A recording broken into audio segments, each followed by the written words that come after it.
Газет халықтың көзі, құлағы һәм тілі. Осы орайда нөмірі 174 мектеп гимназиясында мектеп газеті жарық көргенін қуанышпен хабарлаймыз. Бұл бастамаға қалай келдік?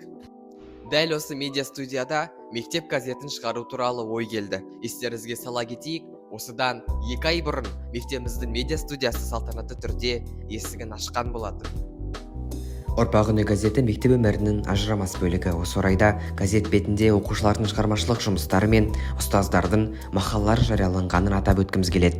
Оқушылардың қарқыны жақсы дейді газеттің бас редакторы Жеткеншек Меңдіғалиұлы. Ең алдымен мына газет шығару деген оңай дүние емес. Жалпы газеттен бұрын кез келген нәрсені алып істеп көру, бастап кету өте қиын шаруа. Газет мына осындай Әбдірахман, Мейірлі, Алуа сияқты осындай талапты да талантты балалар, көптің ішінен дараланып шыққан дарынды балалардың арқасында біз осындай жолды бастап кеттік. Сондықтан да бұл газет шығару оңай емес. Бұрын мен де баспа бетін көрген адаммын. Ең алғаш мақала жазу балалардың қарқыны жақсы, бірақ енді істері қалыптаспай жатыр. Енді ғана қолтаңбалар қалыптасып келе жатыр. Мектептің парламентінің үздіктеріне, соның ішінде шығармашылық жолда жүрген балаларға өте көп рахмет айтам.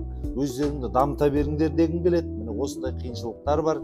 Газетіміз әлі мектептің емес, тіпті ауданның бет бейнесі болып, аудан емес, одан кейінгі жылдары алға қарай үздіксіз жұмыс істеле берсе, тіпті қаладағы үздік газеттің бірі болатынына мен сенемін.